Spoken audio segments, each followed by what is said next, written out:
어젯밤 김해국제공항을 출발해 홍콩으로 갈 예정이던 에어부산 항공기에서 불이 나 1시간 만에 꺼졌습니다.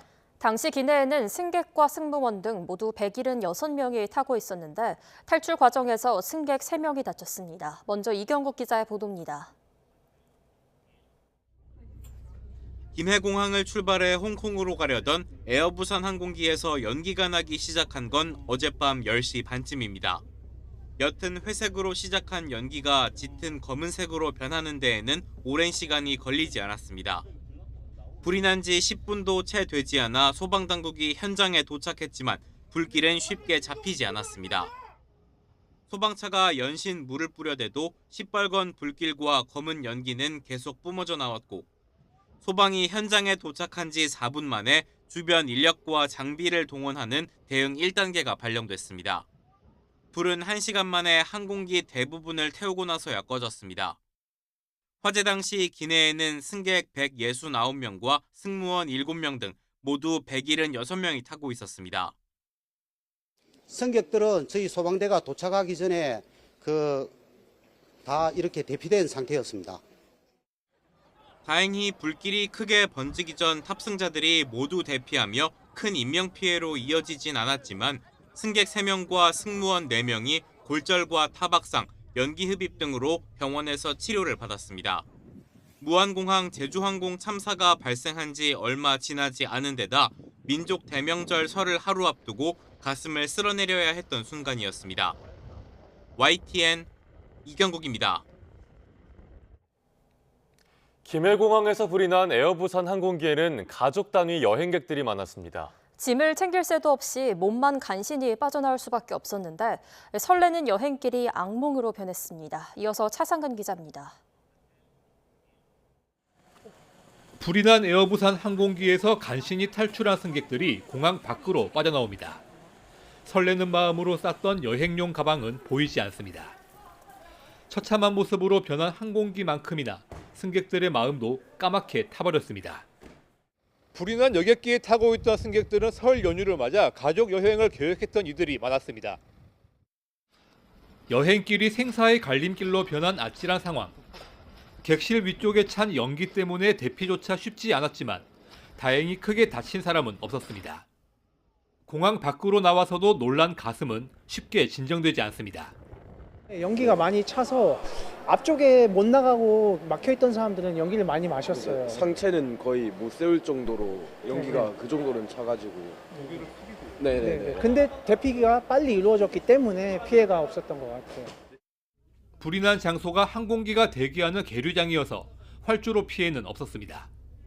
화재 여파로 대만과 필리핀으로 갈 예정이었던 항공편 2건이 지연되는 데 그쳤습니다. 김해공항은 다른 비행기 운항은 정상적으로 이뤄질 것으로 예상된다고 설명했는데 사고를 겪은 에어부산의 항공편은 일부 조정될 것으로 보입니다. 최근 항공기 사고가 잇따르면서 여행객들의 불안감도 한층 커질 수밖에 없게 됐습니다. YTN 차상입니다. 불이 난 항공기는 사용한 지 17년 된 에어버스 기종인 걸로 파악됐습니다. 화재 조사 과정에서는 혹시 기체 노후화가 사고 원인은 아닌지에 대한 조사도 이뤄질 걸로 보입니다. 김웅래 기자입니다. 불이 난 에어부산 항공기는 에어버스 321 기종입니다. 지난 2007년 10월에 만들어져 같은 해 에어부산의 모회사인 아시아나 항공이 리스 방식으로 들여와 운용했습니다. 이후 2017년 에어부산에 인계됐습니다. 보잉 737과 같이 이 정도 비행기면 비슷한 사이즈고요. 세계적으로 가장 또 많이 널리 사용되고 있는 기종 중에 하나입니다. 사고 항공기의 사용 연수, 기령은 17년 3개월. 국토부가 노후 항공기로 분류하는 기령 20년에는 미치지 않았습니다. 관계 당국의 조사 과정에서는 항공기의 노후화가 화재 원인인지도 함께 살피겠지만 일단 전문가들은 기령과 화재를 바로 연관짓기는 어렵다고 설명합니다. 어느 정도 이제 연식은 됐다고 보여지죠. 근데 그것 때문에 화재가 발생했다든가 이런 거를 결론을 벌써 얘기하기는 좀 이른 것 같고요. 에어부산은 지난해까지 12년간 사고나 사고로 이어질 뻔한 준사고도 기록하지 않았습니다. 이 때문에 항공편 수가 10만 편 이상인 국내 항공사 중 유일하게 10년 넘게 무사고 기록을 이어왔는데 이번 사고로 기록은 깨지게 됐습니다. YTN 김웅래입니다.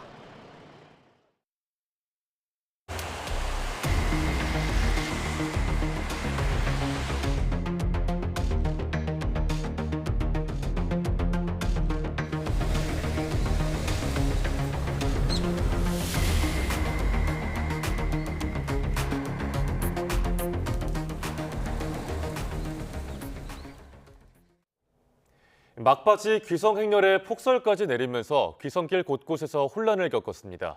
고속도로와 국도 통행이 막히는 건 물론 KTX와 경전철 운행도 폭설로 한때 지연되거나 중단되기까지 했습니다.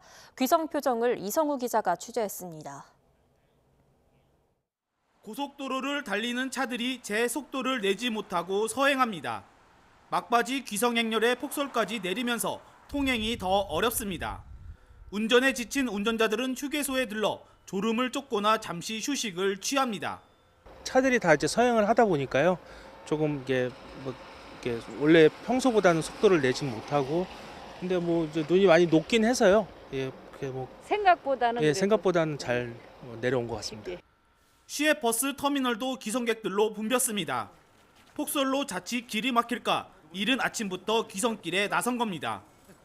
손님들을 태우고 도로를 운행해야 하는 버스 기사들은 오늘 같은 날이 부담스럽고 힘이 듭니다. 폭설로 그 어느 때보다 안전 운행에 신경을 써야 하기 때문입니다. 많이 힘들었어요. 아침부터. 어떤 상황이 좀 많이 힘드셨나요? 지금 저쪽 우측은 제설 작업을 해도 워낙 많이 내리니까 감당이 안 됩니다. 이게 제설 작업이 안 돼요. 그나마 고속도로는 제설 작업이 상대적으로 나은 편. 국도나 지방도 등은 제설 작업을 해도 폭설이 또 내려 눈이 다시 쌓이기를 반복합니다. 제설차들이 도로에 쌓인 눈을 치웠지만 계속 내리는 폭설로 인해 눈을 모두 치우기에는 역부족이었습니다. 통행로를 만들기 위해 소형 불도저가 눈을 한 곳으로 밀어냅니다. 길을 떠나는 운전자는 목적지에 제때 도착할 수 있을까 걱정부터 앞섭니다. 도로에 지금 눈이 너무 많이 쌓여가지고 지금 서울까지 가야 되는데 이게 지금 오늘 갈 수 있을지 없을지도 잘 모르겠어요. KTX와 경전철도 폭설로 운행에 지장이 생겼습니다. 한국철도공사 코레일과 SR은 폭설과 한파로 안전을 위해 KTX 경부선과 호남선, 강릉선 등 일부 구간을 서행 운행했습니다. 또 용인 경전철도 폭설로 한때 운행을 일시 중단했다가 2시간 반 만에 재개해 이용객들이 불편을 겪기도 했습니다. YTN 이성우입니다. 설 연휴를 덮친 폭설에 기온까지 뚝 떨어지면서 전국 도로가 말 그대로 얼어붙었습니다. 가뜩이나 통행량이 많은 연휴, 곳곳에서 차가 미끄러지고 넘어지는 등 사고가 잇따랐습니다. 김근우 기자가 보도합니다. 이른 새벽 도로 위가 빙판으로 변하면서 차 수십 대가 멈춰 섰습니다. 밤사이 기온이 뚝 떨어진 데다 눈까지 내리자 살얼음이 온 겁니다. 설 연휴를 덮친 폭설에 전국 각지의 도로는 이렇게 빙판길이 됐고 사고도 잇따랐습니다. 버스 앞유리가 산산조각이 났고 운전석 주변은 파편으로 엉망이 됐습니다. 버스가 눈길에 미끄러지며 앞서가던 대형 화물차를 들이받았는데 운전기사 등 6명이 다쳤습니다. 서해안 고속도로에선 서울 방향으로 달리던 버스가 눈길에 미끄러졌습니다. 뒤따르던 SUV가 멈춰있던 버스를 들이받는 2차 사고를 냈고 버스 승객 등 8명이 다쳤습니다. 쓰러진 화물차 한 대가 2차선 도로를 완전히 틀어막았습니다. LPG를 싣고 가던 화물차가 눈길에 미끄러져 넘어진 겁니다. 운전자인 50대 남성이 다쳤고 한때 대전 방향 통행이 완전히 막혔습니다. 청주 영덕 고속도로에서는 앞서가던 승용차 2대가 부딪혀 멈추자 이를 피하려던 화물차가 미끄러져 넘어졌습니다. 다친 사람은 없었지만 2개 차로 통행이 한동안 차단됐습니다. 평택제천 고속도로에선 눈길에 미끄러진 버스가 가드레일을 들이받아 차선 2개가 막혔습니다. 다행히 승객이 없어 다친 사람은 없었지만 편도 2차선이 1시간 정도 통제됐습니다. YTN 김근우입니다. 이번 폭설은 특히 물기를 가득 머금은 이른바 습설이 쏟아지면서 피해를 키우고 있습니다. 충남 당진에서는 젖소 90마리를 키우는 농장 지붕이 폭삭 무너져 내리는 등 곳곳에서 시설물 피해가 잇따랐습니다. 부장건 기자입니다. 쏟아진 눈의 무게를 이기지 못하고 축사 지붕이 폭삭 주저앉았습니다. 철제 지지대는 힘없이 구부러졌고 젖소들은 갈 곳을 잃고 무너진 건물 사이를 서성입니다. 충남 당진 정미면에 있는 젖소농장 축사 건물이 무너져 내린 건 새벽 5시 40분쯤. 이틀째 쏟아진 폭설에 속절없이 무너져 내렸는데 다행히 젖소 94마리는 화를 피했지만 7,830만 원 상당의 시설 피해가 발생했습니다. 비슷한 시각 충남 논산의 돼지 축사 지붕도 절반가량 무너져 돼지 3마리가 폐사했고 청량에서도 돼지 사육장 건물이 무너졌습니다. 경기 안성에서도 비닐하우스가 무너지는 등 시설물 피해도 잇따랐습니다. 습기를 머금어 무겁고 축축한 이른바 습설이 쏟아진 탓인데 마른 눈보다 무게가 2~3배 이상 나가는 데다 바람에 흩날리지 않아 내리는 족족 그대로 쌓이면서 건물 붕괴 우려를 키우고 있습니다. 이번 눈의 특성은 굉장히 무겁다고 우리가 얘기하는 습설의 형태입니다. 이 구름대가 굉장히 습기를 많이 하면 그런 습설을 지금 내리고 있습니다. 특히 이번에는 눈이 긴 시간 이어지는 만큼 더 각별한 주의가 필요합니다. 지자체들도 붕괴 우려가 큰 시설물들을 집중 점검하는 등 대책 마련에 나섰습니다. 경기도는 비상 단계를 3단계로 격상하고 가장 취약한 주거용 비닐하우스 거주자들이 임시로 머물 공간을 마련하고 대피 조치를 진행했습니다. YTN 부장원입니다. 눈뿐만 아니라 강풍과 한파도 함께 찾아왔습니다. 설날인 오늘은 기온이 더 떨어집니다. 장하영 기자가 보도합니다. 거센 바람에 강원도 강릉 아파트 공사 현장에 크레인 도르래가 출렁입니다. 속초 IC를 비추는 CCTV가 어지럽게 흔들립니다. 새벽 한때 강원도 미시령에는 초속 34.2m의 강풍이 불었습니다. 강풍특보가 발효된 한반도 서쪽과 동쪽, 해안가와 산악지대를 중심으로 곳곳에서 초속 20m 이상의 태풍급 돌풍이 몰아쳤습니다. 기온도 뚝 떨어졌습니다. 서울의 낮 최고 기온은 영하 2.5도, 바람까지 불어 아침에는 체감온도가 영하 10.4도까지 내려갔습니다. 부산 사람은 서울 고궁을 찾았다가 생각보다 더한 추위에 잔뜩 몸을 웅크렸습니다. 일단 날이 너무 추워가지고 밖에 돌아다니기 조금 힘들었고 내일 또 눈 올까 봐 조금 걱정되는 부분도 있는 것 같아요. 설날부터는 더 추워집니다. 설 당일인 오늘 최저 기온은 평년보다 2도 정도 낮은 영하 7도로 예상되고 연휴 마지막 날에는 영하 9도까지 떨어져 추위가 절정에 이를 전망입니다. 경기 북부와 강원 내륙, 충북과 경북의 설날 아침 기온은 영하 12도까지 떨어질 걸로 예상되면서 일찌감치 한파특보가 내려졌습니다. YTN 장하영입니다.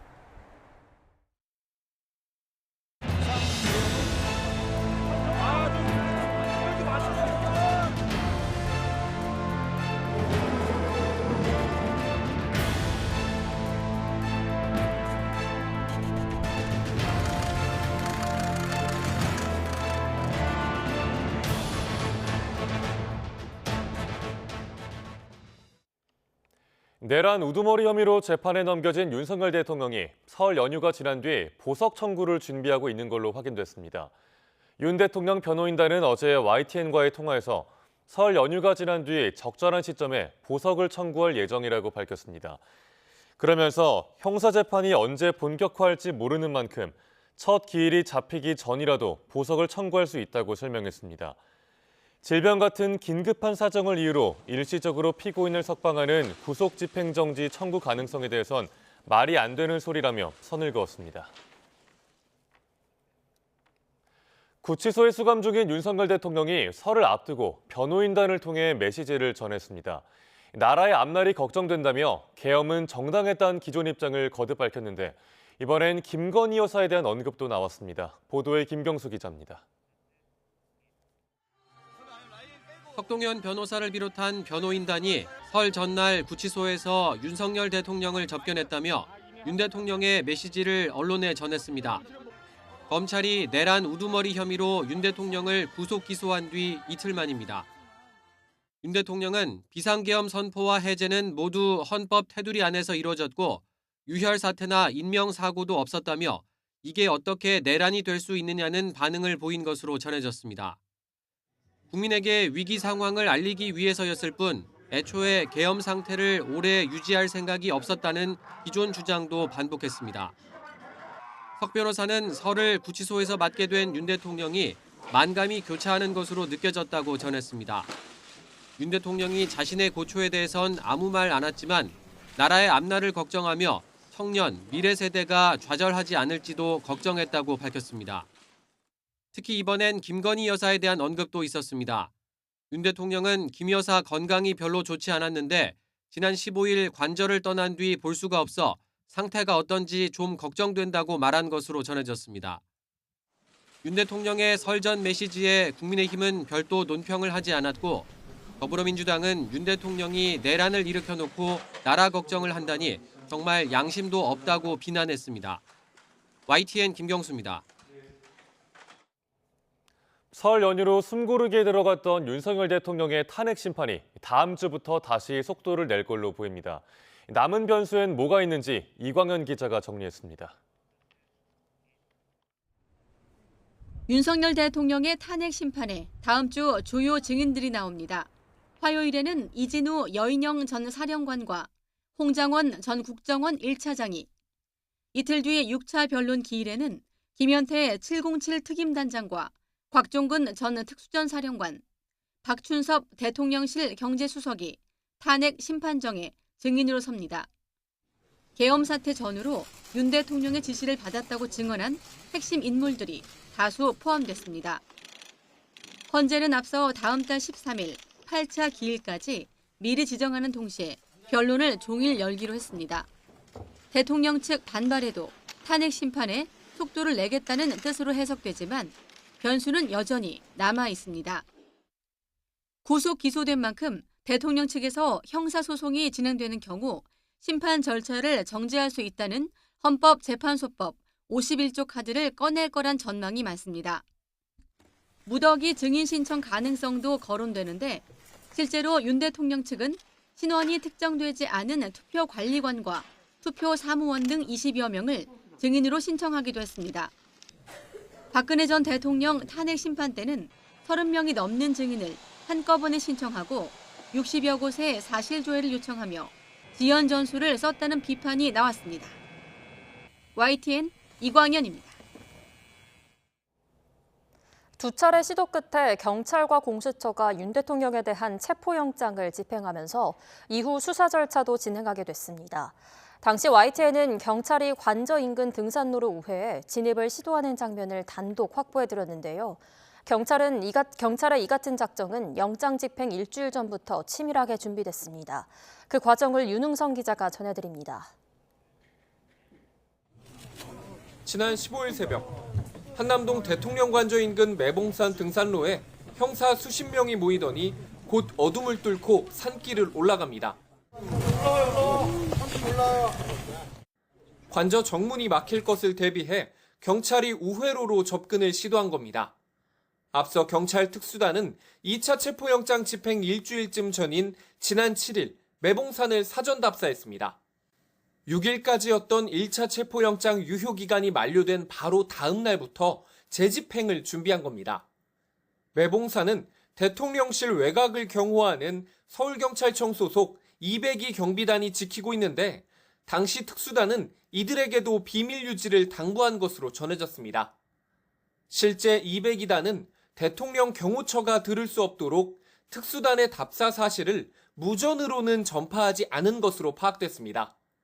철저한 비밀 유지 속에 경찰의 매봉산 등산로를 통한 관저 진입 계획은 특수단과 202단 내에서도 일부에게만 공유됐습니다. 경찰 계획을 사전에 파악한 YTN 취재진도 특수단이 진입할 만한 경로를 확인했지만 수사의 밀행성을 위해 당일 경찰이 관저에 진입한 이후에 보도를 시작했습니다. 당시 관저 정문 진입로가 생각보다 쉽게 뚫리면서 매봉산에 있던 형사들이 관저 안까지 들어가진 않았지만 이들은 관저 인근까지 접근해 투입에 대비했습니다. 1차 영장 집행 실패 후 경찰은 대규모 인력 투입과 장기전 대비, 또 우회로를 통한 경호처의 시선 분산 작전 등을 통해 2번의 실패를 막을 수 있었습니다.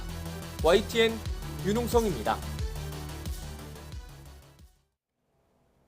지난 12.3 계엄 사태 이후 윤 대통령 지지자들은 부정선거론과 함께 중국에 대한 강한 혐오를 표출하고 있습니다. 가짜뉴스와 극우 유튜버들이 이런 믿음을 확대 재생산하며 서부지법 난입 같은 물리적 충돌로 이어졌다는 지적이 나옵니다. 배민혁 기자가 보도합니다.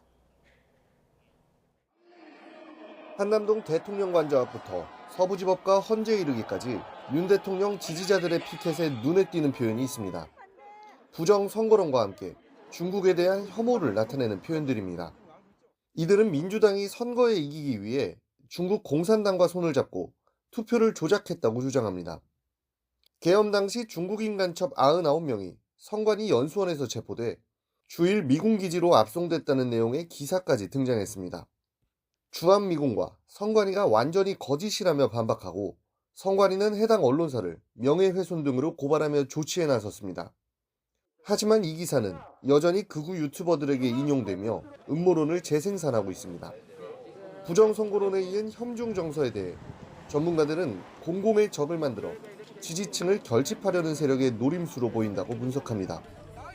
이 과정에 가짜뉴스와 극우 유튜버들이 합세하며 음모론을 강화하고 과도한 믿음이 결국 집단적인 폭력 사태로 이어질 수 있다는 분석도 나옵니다. 이게 유튜브로 계속 확산이 되고 재생산이 되고 이러다 보면 사실로 믿어버려요. 그리고 그 믿는 거에서 끝나면은 상관이 없는데 이게 이제 실제 물리적인 행위나 이런 것들로 막 이어지고. 실제로 헌정사 초유의 법원 습격 사건까지 벌어진 가운데 혐오와 분열을 부추기는 각종 음모론에 대한 대책이 필요하다는 목소리가 나옵니다. YTN 배민혁입니다. 더불어민주당 이재명 대표가 설을 앞두고 우리 민주주의가 구분응선을 지나고 있다며 마지막 고비를 함께 넘자는 메시지를 냈습니다. 그러자 국민의힘은 이 대표의 재판 일정을 거론하며 지금은 법의 심판 구분응선을 지나는 거라고 날을 세웠습니다. 박기원 기자가 보도합니다. 더불어민주당 이재명 대표는 신년 기자회견에 이어 설 인사에서도 국민을 향한 감사와 희망의 메시지를 전했습니다. 우리 민주주의가 이제 새로운 세상을 목도할 구분응선을 넘고 있다며 긴장을 놓지 않고 독재, 반민주 세력에 맞서 마지막 고비를 함께 넘어가자고 말했습니다. 대한민국의 저력을 세계에 보여줄 것으로 확신한다며 주권자의 의사가 반영되는 진정한 민주공화국의 문도 열릴 거라고 밝혔습니다. 국민의힘은 이 대표의 사법 리스크를 고리로 즉각 역공을 폈습니다. 공직선거법 2심 재판 일정을 거론하며 강력한 법의 심판 구분응선을 지나는 거 아니냐고 꼬집었습니다. 권영세 비대위원장도 이 대표를 향해 현재의 정치적 혼란과 경제적 어려움에 아무런 죄책감도 느끼지 못하냐며 민주주의 수호자로 포장해도 국민들은 속지 않을 거라고 비난했습니다. 이 대표가 실용과 성장을 내건 대권 행보에 시동을 걸자 여당은 집중 견제에 나섰다는 평가가 나오는데 민주당 안에선 비명계도 점차 몸풀기에 나서고 있습니다. 당 지지율 하락에 쓴소리를 내며 이재명 1극 체제 대신 다양한 목소리를 들으라고 요구하는 겁니다. 이르면 3월 중 선고될 이 대표의 공직선거법 사건 항소심 결과가 비명계 세력화의 분수령이 될 것이라는 관측이 우세합니다. 이런 가운데 이재명 대표는 연휴 마지막 날 문재인 전 대통령을 예방하며 다시 한번 당내 통합을 다질 방안을 찾습니다. YTN 박견입니다.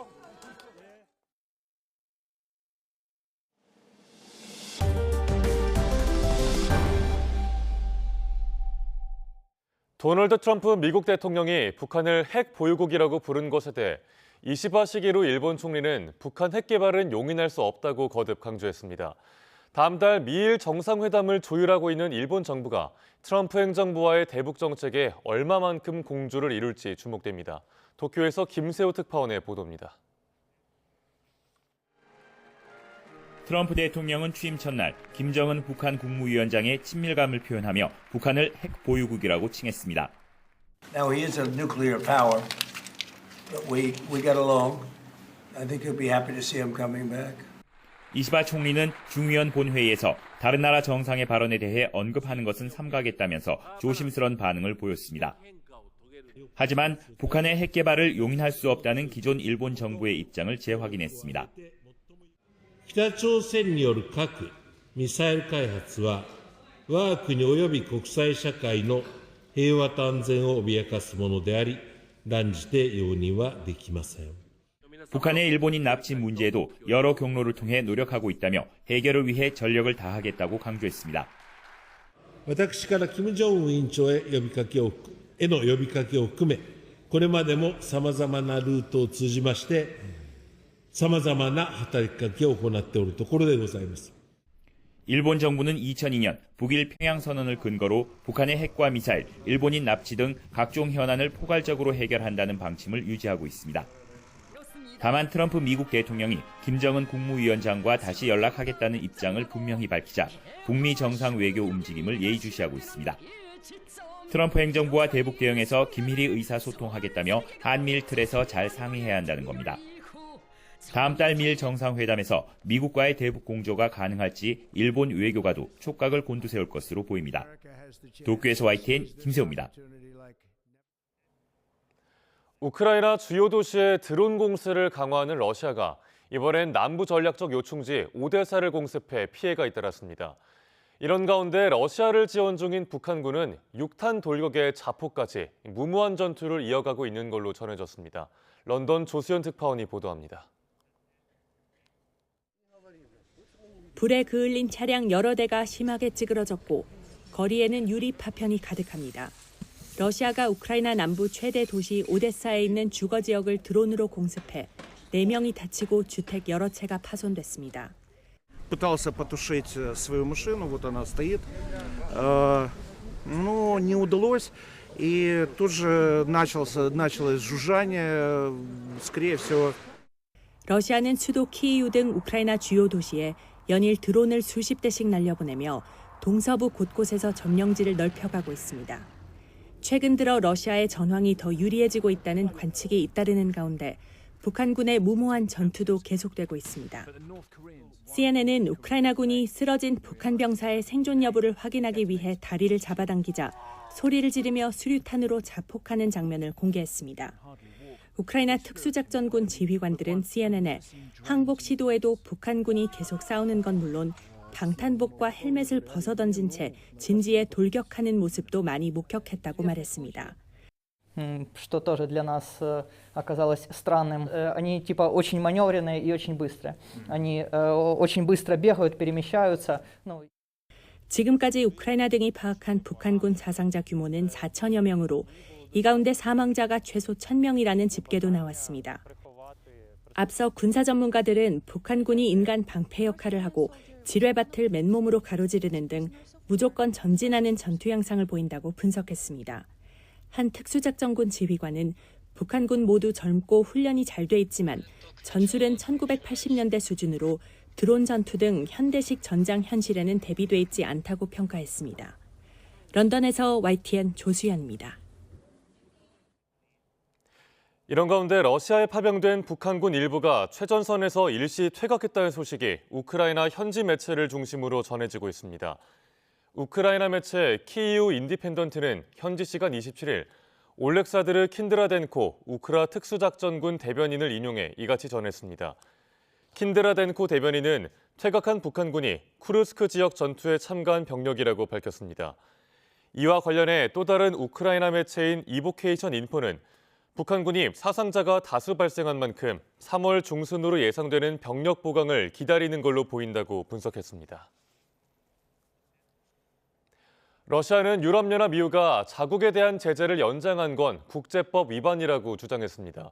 드미트리 페스코프 크렘린궁 대변인은 현지 시간 28일 브리핑에서 전날 러시아에 대한 제재를 6개월 연장한 EU 결정에 대해 새로운 건 없다며 이같이 말했습니다. 페스코프 대변인은 테러 제재로 유럽인들이 고통받고 있다고 지적했습니다. 또 러시아는 우크라이나 가스관을 통한 자국산 가스의 유럽 수송을 계속하는 데 관심이 있다며 자국산 제품은 미국산 액화가스보다 경쟁력이 있고 유럽 구매자들에게 훨씬 이득이라고 주장했습니다. 전쟁으로 폐허가 된 중동의 가자 지구에서도 팔레스타인 난민들의 대이동이 본격화됐습니다. 살얼음 같은 휴전 합의 속에도 65만 명에 달하는 난민들이 고향을 찾아 가자 북부로 향하기 시작했습니다. 보도에 정유신 기자입니다. 해안가 길을 따라 난민들의 행렬이 꼬리에 꼬리를 물고 이어집니다. 차량들도 몇 대 없고 대부분 걸어서 필요한 소지품만 들고 고향으로 향합니다. 휴전 일주일 만에 검문소가 열렸다는 소식에 한꺼번에 가자 북부 귀향길에 오른 겁니다.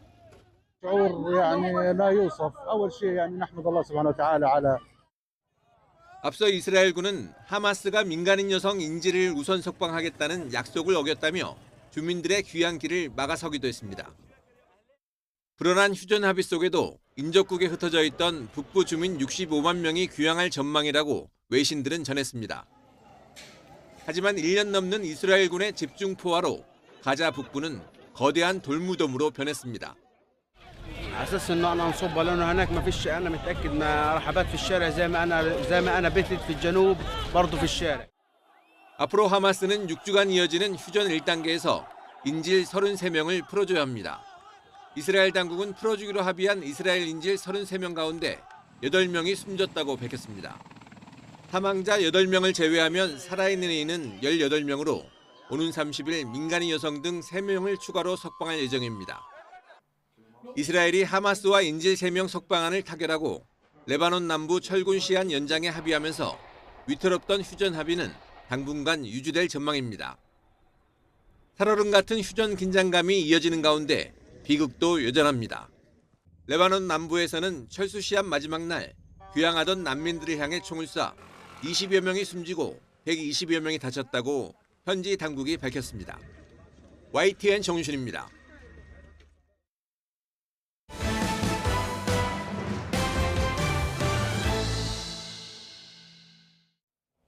트럼프 미 대통령의 취임 일성은 예상대로 제조업 부활입니다. 미국뿐만 아니라 강대국이 너도나도 제조업 부흥에 나서고 있는데요. 제조업 강국인 한국, 제도약을 못하면 도태될 위기에 처했습니다. 이승은 기자가 보도합니다. 트럼프 미 대통령은 관세를 올리고 에너지 비용을 낮춰 제조업을 부활시키겠다고 강조합니다. 중국도 올해가 마지막 해인 중국 제조 2025 계획을 첨단 산업으로 옮겨가고 있고 유럽연합은 반도체에 65조를 투자해 5년 뒤 반도체 시장 점유율을 20%로 높인다는 목표를 세웠습니다. 제조업은 곧 일자리이기 때문입니다. 전 세계 제조업 보조금 규모도 지난 2023년 810조 원으로 8년 만에 10배 늘었습니다. My message to every business in the world is very simple. Come make your product in America and we will give you among the lowest taxes of any nation on earth. To sustain our growth in the next quarter of the century, Europe must shift gears. The European Commission is presenting our roadmap, the competitiveness compass, which will drive our work for the next 5 years. 제조업이 만든 수출품으로 성장한 한국.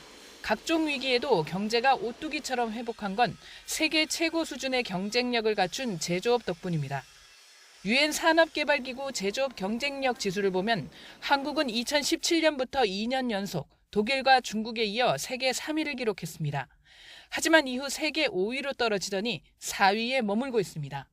10여 년 전만 해도 제조업이 만들어낸 재화 수출이 국내 총생산, GDP의 절반에 육박했고 GDP 가운데 제조업 비중은 31%가 넘었습니다. 하지만 이 같은 비중은 점차 하락해 GDP 중 제조업 비중은 10여 년 만에 6%포인트 가까이 줄었습니다. 제조업 일자리 비중도 점점 줄고 있습니다. 지난해 8.5%였던 수출 증가율은 올해 1.5%로 뚝 떨어질 것으로 전망되면서 좋은 일자리 찾기는 더 힘들어질 것으로 우려됩니다. 전문가들은 특히 2차 전지와 철강, 석유화학 등 우리 주력 산업에서 치고 올라오는 중국이 가장 큰 위협이라고 말합니다.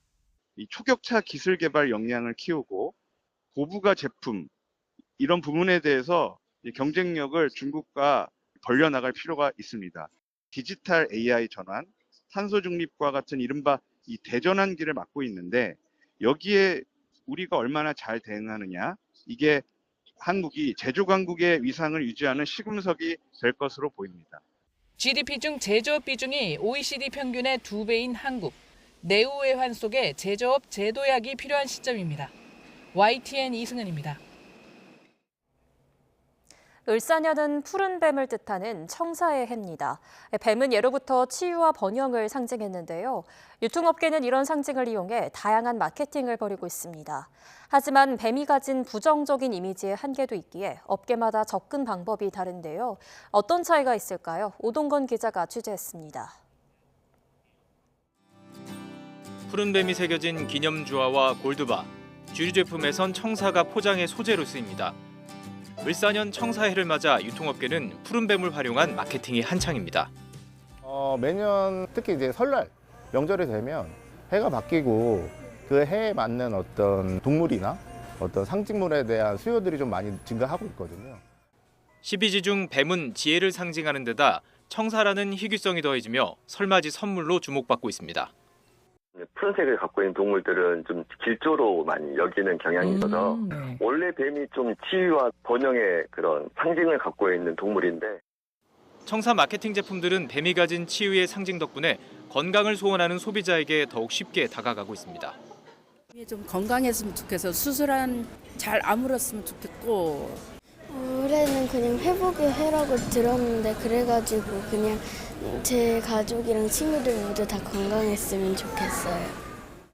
화장품 제조업체도 뱀의 재생 치유 능력을 마케팅에 활용하면서 피부 제품에 집중하고 있습니다.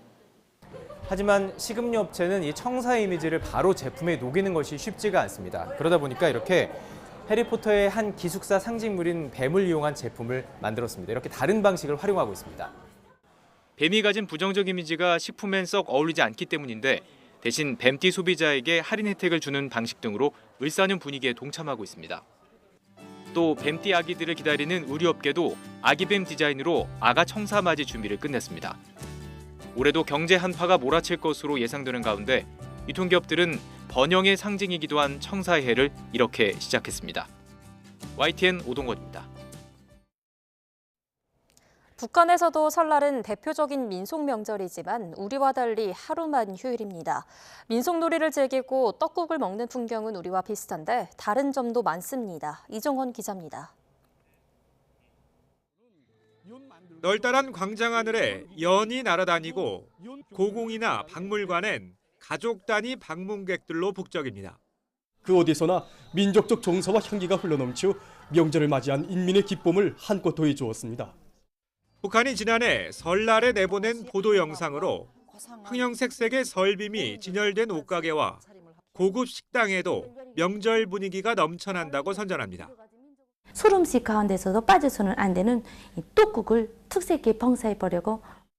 북한 매체들의 보도대로 민속놀이를 즐기고 떡국을 먹는 풍경은 우리 설날과 크게 다르지 않습니다. 다만 떡국엔 꿩고기와 닭고기를 넣는 게 기본입니다. 또 한동안 봉건잔재란 이유로 민속 명절이 폐지됐었는데 다시 명절로 부활한 설날이 휴일로 지정된 건 지난 2003년부터입니다. 설 당일만 휴일이고 이동도 자유롭지 못해 우리와 같은 민족 대이동이나 교통체증, 귀성전쟁은 보기 어렵습니다. 새해 복 많이 받으세요 대신 새해를 축하합니다라는 인사말이 보편적이라는 것도 우리와 다른 점입니다. 주민들은 그 제기차기나 윷놀이와 같은 민속놀이를 즐기면서 특히 평양에서는 야경 무대가 열리는 것이 특징이라고 볼 수 있습니다. 해방 이후 북한 당국이 수십 년 동안 양력설을 장려했던 탓에 여전히 양력설이 음력설보다 중시되는 풍조도 우리와는 다릅니다. 특히 북한 당국은 설 명절을 조상뿐만 아니라 김일성과 김정일의 업적을 기리고 김정은에 대한 충성심을 새롭게 다지는 계기로 선전합니다. YTN 이종원입니다. 전라남도가 민생경제 활성화와 미래산업 육성을 올해 핵심 정책으로 삼았습니다. 진정한 지방분권을 위한 전남특별자치도 설치도 본격적으로 추진합니다. 김범한 기자가 보도합니다. 경기 침체 때문에 전라남도가 올해 방점을 두는 시책은 민생 안정을 통한 도민의 행복입니다. 이를 위해 3,500억 원 규모의 지역사랑 상품권이 발행되고 23개 사업에 예비비 등 1,200억 원이 투입됩니다. 떨이요, 떨이. 버릇 말린 거. 이것도 괜찮네. 이거 하나, 이거 하고 주세요. 벤처와 스타트업 3,000개 등 333 프로젝트와 우주발사체 국가산업단지 조기 구축 등 첨단 전략 산업 육성도 본격화합니다. 우리호가 발사되었습니다. 국고 예산 역시 전방위적인 국고 활동 확보 노력 등을 통해서 6조 원대에서 2년 연속 9조 원대를 넘어섰습니다. 진정한 지방시대의 마중물이 될 전라남 특별자치도 설치를 통한 실질적인 자치권 확보에 최선의 노력을 다하겠습니다. 농산어촌 주민의 소득 증대와 농수축산물 수출 목표 10억 달러를 달성하기 위해 쌀 가공 산업 육성과 김 양식장 면허 확대 등도 추진됩니다. 농협의 존재 이유는 농민이라는 슬로건으로 다양한 협력 사업도 진행됩니다. 이만 농업 먼저 농축업 경쟁력 강화를 위한 농업의 실익 지원에 최선을 다하겠습니다. 지자체 연합 사업과 시군 활성화 사업을 확대하고 충분한 자금 지원을 통해서 사업 초기 경영 부담을 줄여나가도록 하겠습니다. 한강 작가의 노벨상 수상을 계기로 전남 문학박람회 개최와 문학관 건립, 국제 미식산업 박람회 등 다양한 관광과 문화 분야 사업도 속도를 냅니다. 전라남도는 인구 대전환 프로젝트를 본격적으로 가동해 합계 출산율을 1.5%대까지 끌어올린다는 계획입니다. 제주 항공 여객기 참사가 난 무안국제공항 활주로 연장과 경전선, 준고속철 착공 등 올해 전남은 해외 간접자본 투자도 대폭 확대될 예정입니다. YTN 김범환입니다. 대구 경북 신공항 사업이 화물터미널 위치와 사업비 문제로 미뤄졌지만 최근 해결 실마리를 찾으면서 탄력이 붙게 됐습니다. 다만 대통령 탄핵으로 생긴 국정 공백이 또 하나의 걸림돌이 되고 있습니다. 이윤재 기자입니다. 지난해 화물터미널 위치와 사업비 문제로 발목이 잡힌 대구 경북 신공항. 국토교통부는 활주로 기준 동쪽에 화물터미널을 지어야 한다고 주장했고 의성구는 서쪽에 짓는 게 개발에 유리하다고 버텼습니다. 갈등은 1년이나 이어졌지만 최근 우여곡절 끝에 합의에 이른 것으로 알려졌습니다. 국토부와 의성군 그리고 경북도가 같이 협의를 계속하고 있고 조만간 합의점을 찾을 것으로 기대되고 있습니다. 항공정책위원회가 열리면 심의를 거쳐서 공항 기본계획이 고시될 예정입니다. 사업비 문제는 공공자금 관리기금을 조달하는 방식으로 가닥이 잡혔습니다. 기부대 양리화 방식으로 추진되는 사업에서 대구시가 정부 기금을 빌려 공항을 짓고 기존 공항부지 개발 이익으로 갚는 방식입니다. 지방채 발행 규모 제한이 걸림돌이었는데 지난해 말 신공항 특별법이 개정되면서 공영개발 근거가 마련됐습니다. 공공자금 관리 기금을 운용하기 위해서는 대구시가 여러 가지 한계를 극복할 수 있는 법령 개정이 필요합니다. 그래서 작년 말에 통과된 지방채 발행 한도를 초과해서 발행할 수 있는 조항을 포함했습니다. 국방부도 군공항 이전 사업 계획을 승인하면서 신공항 사업이 본궤도에 이를 토대가 마련됐습니다. 하지만 전국 불안이 장애물입니다. 사상 초유의 대통령 구속에 더해 제주항공 참사 이후 박상우 국토부 장관 역시 사실상 사의를 표명하면서 국정 공백을 피할 수 없다는 겁니다. 대구시는 내년 상반기 공사를 시작해 오는 2030년 개항한다는 목표를 세웠지만 정치적 혼란이 이어지면서 계획에 차질이 빚어질 거라는 우려가 커지고 있습니다. YTN 이윤재입니다.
설날 아침이 밝았습니다. 어제 내린 폭설에 강풍특보까지 더해져 오늘 고속도로 주행하신다면 빙판길이나 도로 살얼음에 대비할 필요가 있겠는데요. 설날 아침 기온이 툭 떨어져 있으니까요. 미끄럼 사고 나지 않도록 속도를 충분히 줄여서 이동해 주시기 바랍니다. 이 시각 고속도로 이동은 큰 무리는 없습니다. 하지만 앞서 말씀드렸듯 기상 여건이 좋지 않아서 미끄럼 사고에 주의가 필요하겠습니다. 설 당일인 오늘은 양방향으로 고속도로가 붐빌 것으로 내다보는데 지금은 돌발 상황에만 주의가 필요하겠습니다. 서천 공주고속도로 부여 2터널 진입을 앞두고 차로 변경에 신경 쓰셔야겠습니다. 1차로 쪽에서 승용차 관련 사고 처리하면서 부여 2터널 2차로로만 통행이 가능하니까요. 터널 내부 진입하실 때도 속도 충분히 줄여주셔야겠고요. 곳곳으로 아직도 눈길이 이어지고 있어서 교통 안전에 신경 쓰셔야겠습니다. 같은 시각 50번 영동고속도로는 인천 쪽으로 동궁포 나들목 부근 3차로에서 고장난 버스 관련 처리하고 있습니다. 이 구간 제외하신다면 강원권 진입까지는 큰 무리가 없겠지만 앞서 말씀드렸듯 기상 여건이 좋지 않아서 눈이 많이 내릴 때에는 휴게소 들러서 쉬었다 가시는 걸 추천드립니다. 호남권 이동하는 15번 서해안고속도로 영광 일대 눈이 내리고 있습니다. 미끄럼 사고에 대비하셔서 속도 충분히 줄여주시기 바랍니다. 전자석 안전지 잊지 마시고요. 고속도로 교통방송이었습니다.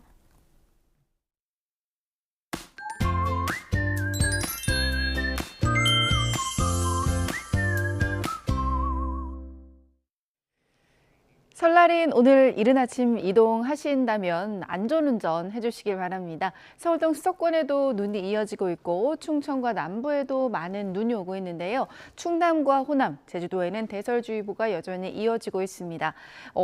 지난 모레 이틀 전부터 지금까지 제주 사제비에는 72.7cm, 안성에도 26.6cm, 그리고 서울 관악구에도 16cm의 많은 눈이 왔습니다. 오늘 낮까지 충남과 전북에는 최고 10cm, 그 밖의 지방은 1에서 5cm 정도의 눈이 더 예상됩니다. 눈과 함께 바람도 비상입니다. 해안가와 산간 지역에는 강풍특보가 내려져 있고 전 해상으로는 풍랑특보까지 발효 중입니다. 내일까지 전국적으로 강풍이 예상되는 만큼 하늘길과 바닷길 모두 운항에 차질이 예상되고 있습니다. 오늘은 어제보다 더 춥습니다. 현재 서울 기온이 영하 5.8도, 춘천이 영하 6.2도 보이고 있고요. 낮 동안에도 중부를 중심으로 영하권입니다. 서울이 영하 2도, 춘천 영하 3도, 대구는 2도로 예상되고 있습니다. 연휴 마지막 날인 내일은 서울 아침 기온이 영하 10도까지 뚝 떨어지면서 추위가 절정을 보일 전망입니다. 날씨였습니다. 뉴스타트 2부 마칩니다. 시청해주신 여러분 고맙습니다.